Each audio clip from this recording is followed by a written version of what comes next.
It's been a year now since the last best of urban boots, so why not kick it up a notch and do another list? We've got some old fan favourites as well as some new up and comers within this list, but before we get into it, why do we actually go for urban boots?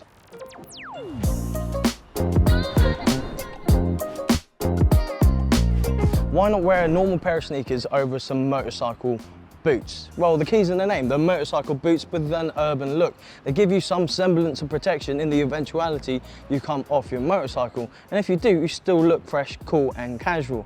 Now, if you want to see if they are actually motorcycle boots, you check the inside of the boot themselves. Just look for a little label with a little motorcycle man in a square box. Underneath that, you'll see the ratings. And it comes in this order. So from the left all the way to the right, you've got the height, abrasion resistance, impact cut, as well as the transverse rigidity. To best illustrate this, I've got a pair of my own shoes I'm willing to sacrifice. These. Starting off with height. That's nothing more than the height of the actual boot. If it's an urban boot, in most cases it's just above the ankle, so it would be a level 1 pass. If it's above that, it'll be around the shin area, and that's normally a level 2 pass. That just indicates where the protection lies in terms of the height of the boot. The next thing is abrasion resistance. The abrasion resistance test kind of just incorporates how your boot would last in an event of a slide. You don't really want something that evaporates upon first impact. So there's two areas of testing within the abrasion test. That's going to be area A and area B. Area A covers your toe, your heel and the sole of the boot. Area B is everywhere else on the actual boot. To pass a level 1 in area A, it only has to withstand 1.5 seconds. And then in level 2, it only has to pass 2.5 seconds. And then area B, actually for level 1, has to pass a minimum of 5 seconds in terms of a slide. And also level 2 for a minimum of 12 seconds. That's a pretty decent amount of time to be sliding. Next is impact cut. This tests a sharp object against your motorcycle boot to see if it would withstand that. Now, it's going to be the same in terms of the areas of testing. You've got area A and area B. For area A, it's the same for both level 1 and level 2. A sharp blade on a block, not this rudimentary little box cutter, gets dropped at 2 meters per second and can't penetrate more than 25 millimeters.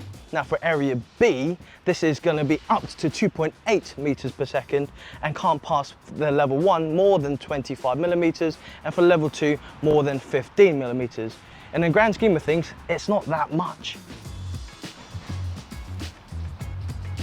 And the last test on the list is the transverse rigidity. This is to kind of resemble a motorcycle landing on your foot and whether or not it would actually crush it. Now, I don't have anything to replicate that, but I do have a Dom. Jesus. With that all said and done, we're back in the infamous boot room in Camberley talking about the 2025 best urban boots list. We're going to start off with the ones that are going to stay, and as you can see in front of you, the TCX Street 3 WPs are definitely staying. One for its features and two because of the overall look and aesthetics of this urban boot. Available in a variety of options, whether that be the colours or the features that they have, it being an air or a waterproof. These are ones in front of you are the waterproof versions, or because of its kind of like classic silhouette that's kind of paying homage to like the skater days of days past, if you're a skater boy or girl in a past life. Now, the TCX Street 3 waterproofs retail at $159.99 RRP, so it's reasonably affordable in 2025 in terms of a motorcycle urban boot. The features that you get with this, of course, you still have the D3O impact protection. You have an Ortholite insole, making it really comfortable for all day wear, and you have this T-dry membrane on the inside to keep your piggies nice and dry. Another cool thing with TCX, they still have that reinforced kind of shank in the middle of the boot, which is their Z plate. It's patented by them. What that basically means is when you're walking around, it's super flexible and comfortable, but if a bike were to land on your foot, it should be absolutely fine. Let's move on to the next one. Again, staying on the list and maybe a little bit biased because I own a pair of these and still do wear these on a daily basis. We've got the Furan Sacramentos. The reason why I'm putting this on the list is because it retails at $149.99 RRP, and it does have all the cool features of the TCX, just in a different kind of silhouette.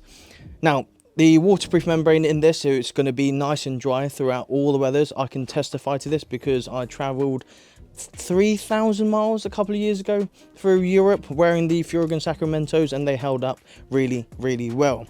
You also have D3O in the key impact area, so like your heel cup again. You also have a little shift guard on the tops of the booties, so you can keep your boots nice and fresh. Another cool thing is the fact that the overall all-day wear of these were phenomenal. I'm wearing them currently now in a different colorway. I've got the white ones on because I explicitly asked for these ones.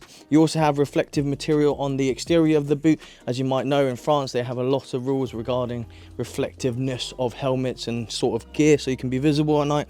They've incorporated that into the boot itself. Now, this has a rating of 1111. Don't let that put you off. I wear them. I've actually had an off with them as well, and I still wear them to this day.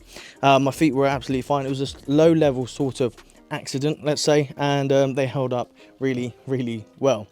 These come in the grey colorway, and I think select stores may have the white variant too. So if you're keen to get the ones that are on my feet as well, not particularly the ones I'm wearing right now, but yeah, these had to make the list again because they still are holding strong, still super comfortable, and definitely would recommend. A newcomer on the list, we have the City ARX waterproofs, or ARCs, depending on how you want to say it.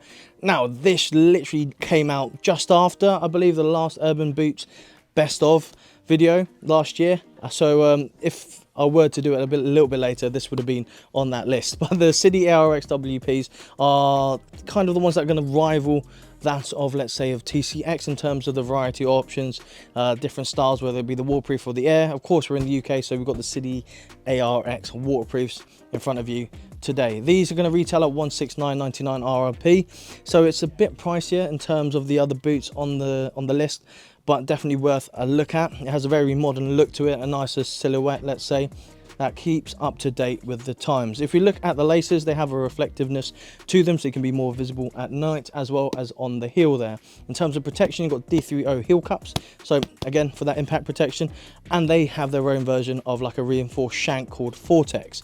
Vortex is more flexible when you're walking around, but upon like a bike falling on the side of your foot, you still have that transverse rigidity.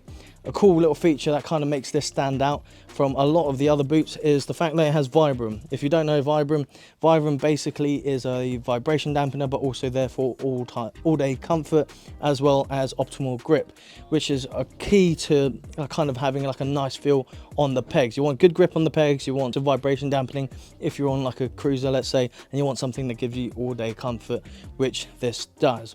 In terms of the rating, it's a 1 across the board, so similar to the Furan Sacramentos. And again, don't let that put you off. These are urban boots after all, so and they all passed A level at least, instead of just wearing like a pair of normal trainers. At least there's some protection there. Definitely worth checking out. Moving on to the next newcomer, we have the Alpinestars Stated, my personal favorites in terms of the overall silhouette. Just look at it, it's an absolute beauty. The actual paneling of the boot is really nice. It gives it a very modern feel and a very different compared to the other boots that you see in the range. They've actually pushed the boat out a little bit in designing the overall aesthetics of the Alpinestars Stated. You have new buck leather at the front portion here for that abrasion resistance and that durability as well. Obviously when you're banging through the gears and what have you, start wearing away at the toe cup there, but that should kind of last relatively a long time in comparison to, let's say, a normal pair of trainers. They also have their own version of a reinforced shank in the middle there for that transverse rigidity. As I keep saying, you also have a dual density discs, one on either side of course, to give you that impact protection as well. You can get the black, or if you want to brave it, you can get it in a white version too. Retailing at $159.99 RRP, kind of in the middle ground compared to the other boots, but one to keep in mind if you want something that isn't waterproof, but also kind of good for these summer times as well. Something that looks good on and off the bike. And last but no means least, we have the Merlin Knot, the only pair of boots that are canvas. A different look, definitely something I've never seen before, but the reason why it's on the list is because of the price point. It comes in retail price at $129.99 RRP, and the ratings are the highest across the board compared to the other boots that I've actually spoken about, which just blows my mind. This has a rating of 1222. It also has the Frio as an impact protection. As you'll see, it's kind of like a trend within the urban boots to have that. You have a reinforced toe cup as well, giving you that impact protection as well as the impact cut protection to the boots. It has a side zip, so it's nice and easy to get your foot in and out of the booties, and it also laces up as well. A newcomer that has, I think, 3 different color options that you can choose from: black, a green, and then another variant too. Overall, a really cool boot, and again, I'm sorry if I said previously that there was only one non-waterproof boot on the list, but this is another non-waterproof option, perfect for the summer. And that's it, that's the list. That's the best of urban boots 2025. Now, if you did like this video, give us a thumbs up and comment down below if your boots didn't make it on the list, or if you have some suggestions. Maybe they'll make it into 2026, or if I made this an absolute shambles, let me know in the comments below. If you did like it, thumbs up, comment down below, be sure to subscribe, ride safe, and we'll see you all soon.